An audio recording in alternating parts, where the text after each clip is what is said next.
انہ کان غفارا، کیونکہ وہ بہت زیادہ گناہوں کو بخشنے والا ہے۔ میرے عزیز بھائیوں، میں نے ابھی بتلایا آپ سے کہ کتنے گناہوں کو بخشنے والا ہے پروردگار عالم۔ حدیث قدسی میں ارشاد فرماتا ہے کہ زمین سے لے کر آسمان تک کی اگر تم اپنے گناہوں کو بھر دیں تو پروردگار عالم اس بات پر قادر ہے کہ تمہارے سارے گناہوں کو معاف کر دے گا۔ فاطمہ چاند مسجد اسلامک چینل کو سبسکرائب کرنا نہ من الشیطان الرجیم، بسم اللہ الرحمن الرحیم۔ وما اصابکم من مصیبہ فبما کسبت ایدیکم ویعفو عن کثیر، صدق اللہ العلی العظیم وصدق رسوله النبی الکریم ونحن على ذلك لمن الشاہدین والشاکرین والحمد للہ رب العالمین۔ میرے قابل قدر بزرگان دین اور عزیز ساتھیوں، اللہ تبارک و تعالی نے ہمیں جن کاموں کا حکم دیا ہے اور ان کاموں کو اگر ہم ادا کرتے ہیں تو اللہ کی نظر میں نیک پاک باز شمار ہوتے ہیں، اور اگر اللہ کے بتائے ہوئے احکام کی نافرمانی کرتے ہیں، اس کے حکموں کو توڑتے ہیں، تو پھر اللہ کی نظر میں ذلیل و رسوا ہو جاتے ہیں۔ اور اللہ کی نظر میں جو ذلیل و رسوا ہو جائے تو وہ پھر ساری دنیا میں ذلیل و رسوا ہو جاتا ہے۔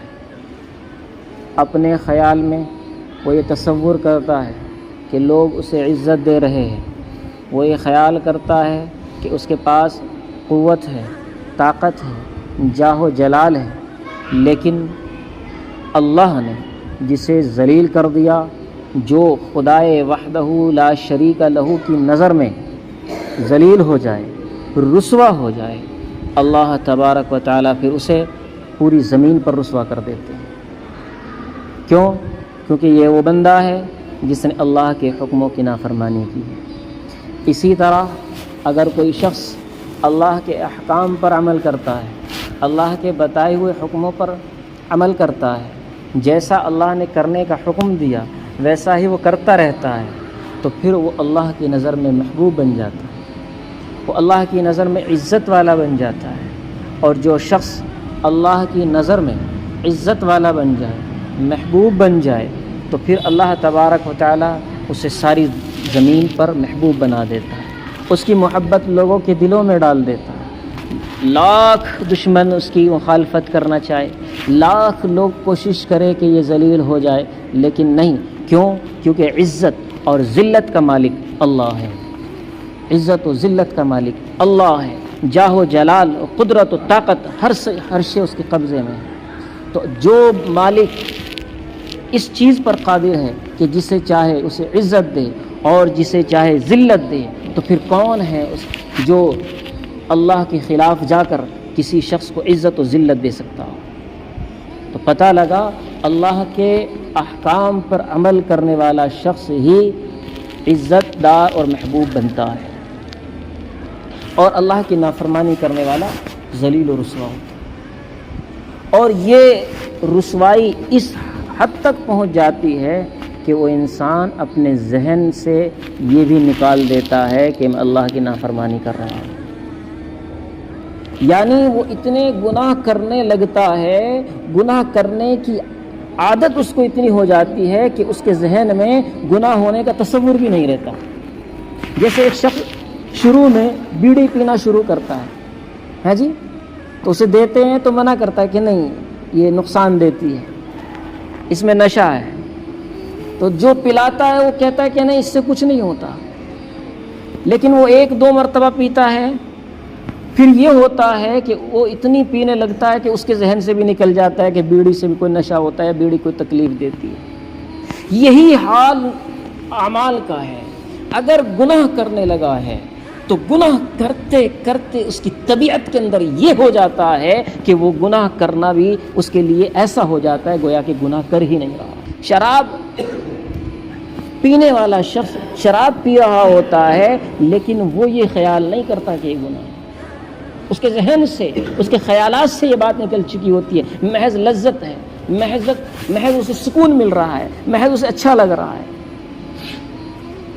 تو گناہ ایک ایسی چیز ہے کہ جب انسان کرنے لگتا ہے تو اس درجے تک پہنچ جاتا ہے کہ اس کے ذہن سے یہ نکل جاتا ہے کہ میں اللہ کی نافرمانی کر رہا ہوں۔ جب انسان اس درجے پر پہنچ جائے کہ اس کے ذہن سے اللہ کی نافرمانی نکل جائے، پھر اللہ تبارک و تعالیٰ اس کی گرفت کرتا ہے۔ جب تک انسان گناہ کا تصور کرتا رہتا ہے اور گناہ کرتا ہے، تب تک اللہ تعالیٰ اس کو ڈھیل دیتا رہتا ہے۔ لیکن جب اس کے یہاں کوئی گناہ کی کوئی پرواہ نہیں ہوتی، وہ گناہ کو کوئی عیب نہیں سمجھتا، وہ اللہ کی نافرمانی کو کوئی بڑا گناہ نہیں سمجھتا، وہ جرم کو جرم نہیں سمجھتا، وہ ظلم کو ظلم نہیں سمجھتا، تو اس درجے پر پہنچ جاتا ہے، اس کے لیے ہر حرام چیز حلال سمجھ لیتا ہے۔ پھر اللہ تبارک و تعالیٰ گرفت کرتا ہے، پھر اللہ تبارک و تعالیٰ پکڑ کرتا ہے، لیکن اس سے پہلے اس کو مہلت دے رہا ہوتا ہے کہ آجا بندے، انتظار کر رہا ہوں، تو کب ہے اپنے گناہوں سے، کب تو اپنے گناہوں سے توبہ کر لے، کب تو اپنے گناہوں سے معافی مانگ لے۔ میں پروردگار عالم انہ کان غفارا، اتنے گناہوں کو بخشنے والا ہوں کہ رب پروردگار عالم فرماتا ہے کہ یہ زمین دیکھ رہے ہو، زمین کے ذرات دیکھ رہے ہو، اگر زمین کے ذرات کو ملا کر کے تمہارے ہاتھوں پر رکھ دیا جائے، اتنے ذرات ہوں تو تم اتنے گناہ کر سکتے ہو، کرو، میں پروردگار عالم تمہارے گناہوں کو بخشنے پر قادر ہوں۔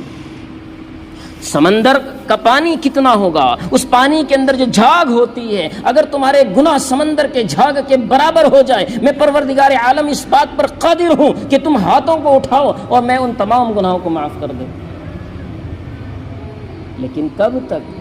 جب تک گناہ کا خیال رہتا ہے، جب تک گناہ کا خیال رہتا ہے، جب دل سے گناہ کا گناہ ہونا نکل جاتا ہے، پھر اللہ تبارک و تعالی مہلت نہیں دیتا، پھر اس پر عذاب مسلط کرتا ہے، اور عذاب کی شکلیں الگ الگ ہیں۔ یہ نہیں ہے کہ صرف آسمان سے تم پر پتھر برسا دیے جائیں، یہ نہیں ہے کہ تم پر ٹڈیوں کا عذاب نازل کر دیا جائے، یہ نہیں ہے کہ تمہارے کھانے کے اندر خون ہو یا مینڈک ہو یا جناب علی دوسرے عذابات نازل، نہیں، اللہ کے عادتیں مختلف ہیں، اللہ جسے جس طرح چاہتا ہے اس طرح کا عذاب دیتا ہے۔ یہ انسان جو گناہ کر رہا ہوتا ہے اور اس کے خیال سے نکل گیا ہوتا ہے کہ میں گناہ کر رہا ہوں، پھر اللہ تبارک و تعالیٰ اس پر عذاب اس طرح سے نازل کرتا ہے کہ وہ سمجھ میں نہیں پا رہا ہوتا ہے کہ جناب علی صبح سے شام تک محنت کر رہا ہوں، اتنا پیسہ جمع کر رہا ہوں، برکت نہیں رہی، اولاد نافرمان ہو گئی ہے، رشتہ داریاں ٹوٹتی جا رہی ہے، جس کام میں ہاتھ ڈالتا ہوں وہ کام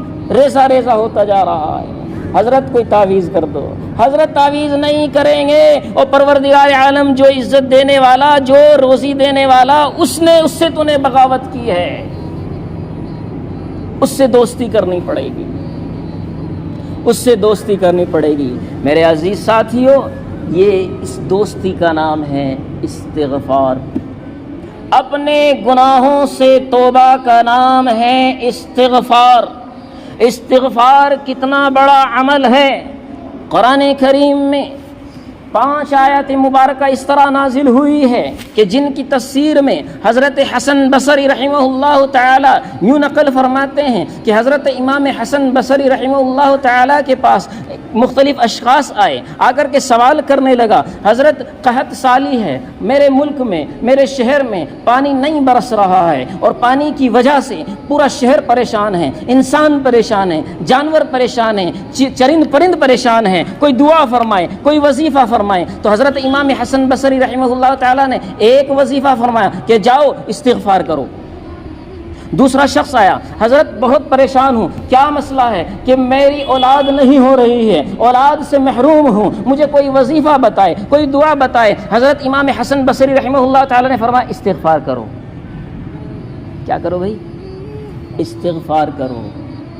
تیسرا شخص آتا ہے، حضرت باغ ہے، پانی کی قلت ہے، اور بڑی دوری پر باغ ہے، پانی نہیں پہنچ پا رہا ہے، اس سے بڑا پریشان ہوں، کوئی دعا فرمائے، کوئی وظیفہ فرمائے۔ حضرت امام حسن بصری علیہ الرحمہ نے فرمایا کہ جاؤ استغفار کرو، جاؤ استغفار کرو۔ ایک شخص آیا، حضرت بڑا مقروض ہوں، قرض اتنا میرے سر پر ہے کہ میرے سر پر اتنے بال نہیں ہے جتنا میرے سر پر قرض ہے، حضرت کوئی دعا فرمائے، کوئی وظیفہ فرمائے۔ حضرت امام حسن علیہ الرحمہ نے فرمایا کہ جاؤ استغفار کرو۔ اب وہاں موجود اشخاص بیٹھے ہوئے ہیں، محفل میں علماء بیٹھے ہوئے ہیں، پوچھنے لگے حسن بصری یہ 5 لوگ آئے ہیں، اپنے الگ الگ سوالات لے کر آئے ہیں، اپنی الگ الگ طلب لے کر آئے ہیں، اور تم نے سب کو ایک ہی وظیفہ بتایا، تم نے سب کو ایک ہی جواب دیا ہے، یہ کس طرح سے دیا ہے؟ کیا تمہارے پاس اس کی کوئی دلیل ہے؟ امام حسن بصری علیہ الرحمہ نے فرمایا کہ سنو، میں نے ان 5 کو ایک جواب دیا ہے، اور ان کا جواب میں نے اپنی طرف سے نہیں، ہم کے لیے آیات مبارکہ میں حکم دیا فَقُلْتُ اسْتَغْفِرُوا رَبَّكُمْ إِنَّهُ كَانَ غَفَّارًا، کہ جاؤ اپنے رب سے توبہ کرو، گناہوں سے معافی مانگو، کیوں؟ انہو کان غفارا، کیونکہ وہ بہت زیادہ گناہوں کو بخشنے والا ہے۔ میرے عزیز بھائیوں، میں نے ابھی بتلایا آپ سے کہ کتنے گناہوں کو بخشنے والا ہے پروردگار عالم۔ حدیث قدسی میں ارشاد فرماتا ہے کہ زمین سے لے کر آسمان تک کہ اگر تم اپنے گناہوں کو بھر دیں تو پروردگار عالم اس بات پر قادر ہے کہ تمہارے سارے گناہوں کو معاف کر دے گا۔ انہو کان غفارا، اللہ تعالیٰ گناہوں کو بخشنے والا ہے، گناہوں کو معاف کرنے والا ہے، جرم کو معاف کرنے والا ہے۔ کیا تم میں کوئی اتنا بڑا گنہگار بیٹھا ہے؟ کیا کوئی تم میں اتنا بڑا مجرم بیٹھا ہے؟ کیا تم میں اتنا بڑا کوئی ظالم شرابی بیٹھا ہے جس نے زمین کو اپنے گناہوں سے بھر دیا ہے؟ نہیں نہیں، ہرگز ہو ہی نہیں سکتا کہ کوئی شخص اتنے گناہوں کو بھر دے۔ کسی کے گناہ اتنے ہو جائے کہ زمین سے لے کر آسمان تک پہنچ جائے یا سمندر کے جھاگ تک پہنچ جائے، اتنے گناہ نہیں ہیں، پھر رب کی رحمت سے کیوں مایوس ہو گئے ہو؟ کیوں اپنے گناہوں سے توبہ نہیں کرتے؟ کیوں معافی نہیں مانگتے؟ حضرت امام حسن بصری علیہ الرحمہ نے فرمایا کہ 5 لوگ آئے ہیں، 5 سوال ہے، جواب ایک ہے۔ قرآن کہتا ہے یرسل السماء علیکم مدرارا، یرسل السماء علیکم مدرارا۔ سوال کرنے والے نے سوال کیا تھا، قحط سالی پڑی ہوئی ہے، بارش کا ایک قطرہ نہیں ہے۔ پروردگار عالم نے فرمایا کہ جو شخص گناہوں سے توبہ کرے گا یرسل السماء علیکم مدرارا، پروردگار عالم تم پر موسلادھار بارش کا نزول فرمائے گا۔ کس کی بنا پر؟ استغفار استغفار استغفار۔ یرسل السماء علیکم مدرارا۔ دوسرا شخص آیا، میں بے اولاد ہوں، غربت میں مبتلا ہوں، اللہ تبارک و تعالی نے فرمایا یمددکم باموال، کہ جو گناہوں سے توبہ کرے گا پروردگار عالم اسے اولاد مال عطا کرے گا۔ یمددکم باموال، اس کی غربت کو مٹا دے گا، اس کے فقر و فاقہ کو مٹا دے گا، اس کے قرض کو ختم کر دے گا۔ کب؟ جب گناہوں سے توبہ کرو گے، جب استغفار کرو گے۔ یمددکم باموال، یہ کوئی کہانیاں نہیں سنا رہا ہوں، کسی پیر کی باتیں نہیں بتا رہا ہوں، قرآن کی آیت ہے، پروردگار عالم کا فرمان ہے، اللہ کا حکم ہے۔ اللہ فرما رہا ہے فَقُلْتُ اسْتَغْفِرُوا رَبَّكُمْ، اپنے رب سے معافی مانگو، اللہ تمہاری غربت کو مٹا دے گا۔ یمددکم باموال، ایک شخص آتا ہے کہتا ہے میں بے اولاد ہوں، فرمایا قرآن میں یمددکم باموال وبنین، گناہوں سے توبہ کرو گے پروردگار عالم تمہیں اولاد عطا کرے گا، اولاد عطا کرے گا۔ تیسرا شخص آیا کہ میرے باغ میں پانی نہیں پہنچ پا رہا ہے، میرے اندر اتنی وسعت نہیں، اتنی استطاعت نہیں ہے کہ میرے باغات کو پانی پہنچ جائے، سرکار سے پانی نہیں خرید سکتا، اپنے پیسے سے ٹیوب ویل نہیں لگا سکتا، تو فرمایا یرسل السماء علیکم مدرارا ویمددکم باموال وبنین ویجعل لکم جنات ویجعل لکم انہارا۔ قرآن کہتا ہے اگر گناہوں سے توبہ کرو گے پروردگار عالم تمہیں ہرے بھرے باغات عطا کرے گا، تمہارے لیے نہریں جاری کر دے گا۔ کب؟ او میرے بھائیو، کب عطا کرے گا؟ جب اپنے گناہوں سے توبہ کرو گے، جب اپنے گناہوں سے معافی مانگو گے، جب استغفار کرو گے۔ اگر وہ استغفار نہیں کرو گے تو سنو، آج مودی نہیں ہے، مودی سے بدتر انسان تمہارے اوپر مسلط کر دیا جائے گا۔ میں آپ کو یہ بات عرض کرتا ہوا چلوں کہ آپ نے سنا ہوگا مسلمانوں میں ایک بڑا ظالم بادشاہ پیدا ہوا ہے، مسلمانوں میں، کافروں میں نہیں ہے، یہودیوں میں نہیں ہے، مشرکوں میں نہیں ہے، کسی ہندو میں نہیں ہے، مسلمانوں میں اپنے آپ کو لا الہ الا اللہ محمد الرسول اللہ کا کلمہ پڑھنے والا، اقرار کرنے والا شخص تھا، اور کتنا بڑا ظالم تھا، اس نے کئی صحابہ کا قتل کیا ہے۔ اتنا بڑا شخص، اتنا بڑا ظالم جس کو حجاج بن یوسف کے نام سے تعبیر کیا جاتا ہے، اتنا بڑا ظالم ہے۔ اور سنو، فرمایا انس بن مالک رضی اللہ اللہ تعالی عنہ کی خدمت میں حضرت بن ابی حاتم پہنچتے ہیں اور کہتے ہیں، عرض کرتے ہیں، اے انس بن مالک، یہ ظالم ہم پر مسلط ہو گیا ہے، اس کا کیا علاج ہے؟ کوئی ایسی دعا بتائے، کوئی علاج بتائے۔ فرمایا سنو اے کیلی والو، انس بن مالک کا قول سنا رہا ہوں۔ کون ہے انس بن مالک؟ حضور کے تربیت یافتہ شخص ہے، حضور کے صحابی ہیں۔ یہ وہ شخص ہے جس نے قرآن حضور سے پڑھا ہے، یہ وہ شخص ہے جس نے حدیث حضور سے پڑھی ہے، یہ نبی کا صحابی ہے۔ کہتا ہے کہ سنو، یہ حجاج بن یوسف جو تمہارے اوپر اتنا بڑا ظالم مسلط ہے، یہ تمہارے گناہوں کی وجہ سے ہے، یہ تم پر عذاب ہے اللہ کا۔ اور سنو، اللہ کا عذاب اللہ ہٹا سکتا ہے، تمہارے وظیفے نہیں ہٹا سکتے، تمہاری ووٹ نہیں ہٹا سکتی۔ تم کیا سمجھتے ہو الیکشن سے مودی اتر جائے گا، یوگی اتر جائے گا؟ وہ نہیں لوگوں، گناہوں سے توبہ کرو گے، استغفار کرو گے، تب تمہارے سر سے یہ اترے گا، ورنہ سنو، انس بن مالک کہتے ہیں، انکم، ایک شخص تمہارے بعد یہ جو ظالم نظر آ رہا ہے، حجاج بن یوسف نظر آ رہا ہے، اگر تم نے گناہوں سے توبہ نہیں کی تو زمانے گزرتے رہیں گے، دور گزرتے رہیں گے، اس سے بڑے بڑے ظالم آتے رہیں گے۔ کیا سمجھتے ہو؟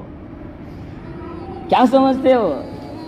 ووٹ میں چینجنگ کر دی گئی، ڈبے بدل دیے گئے؟ او نہیں نہیں، ظہر الفساد فی البر والبحر، تمہارے گناہوں نے اتنا اثر پھیلایا ہے کہ صرف خشکی نہیں، سمندر کی مچھلیاں بھی تم سے توبہ کر رہی ہے، تم سے معافی مانگ رہی ہے کہ کیسے لوگ زمین پر آ گئے ہیں۔ میرے بھائیوں اور میرے عزیز بھائیوں، گناہوں سے توبہ کرو۔ اگر اپنے حالات کو سدھارنا چاہتے ہو، اگر چاہتے ہو عزت کی زندگی جیے، اگر چاہتے ہو سر اٹھا کر جیے، اگر چاہتے ہو کہ اس زمین پر اللہ کا کلمہ بلند رہے، اگر چاہتے ہو یہ مسجد آباد ہو، یہ مدرسے آباد ہو، ان مسجدوں میں اذان کی صدائیں گونجتی رہے، تو پھر اپنے گناہوں سے توبہ کرو، کیونکہ اللہ کا فرمان ہے، وما اصابکم من مصیبہ فبما کسبت ایدیکم ویعفو عن کثیر۔ مجھ سے پوچھو، میں بتاتا ہوں تمہارے اوپر مصیبتیں کیوں آتی ہے۔ پوچھو ذرا قرآن سے، تمہیں بتائے گا تمہارے اوپر پریشانیاں کیوں آئی ہیں۔ ذرا پوچھو اللہ کے فرمان سے، میں اتنا مقروض کیوں ہو رہا ہوں۔ ذرا گھر میں جا کر دیکھو اس قرآن کو جس پر تم نے گرد و غبار چڑھا دیا ہے، جس کو تم نے کبھی کھول کر نہیں دیکھا ہے، جاؤ اسے کھول کر دیکھو۔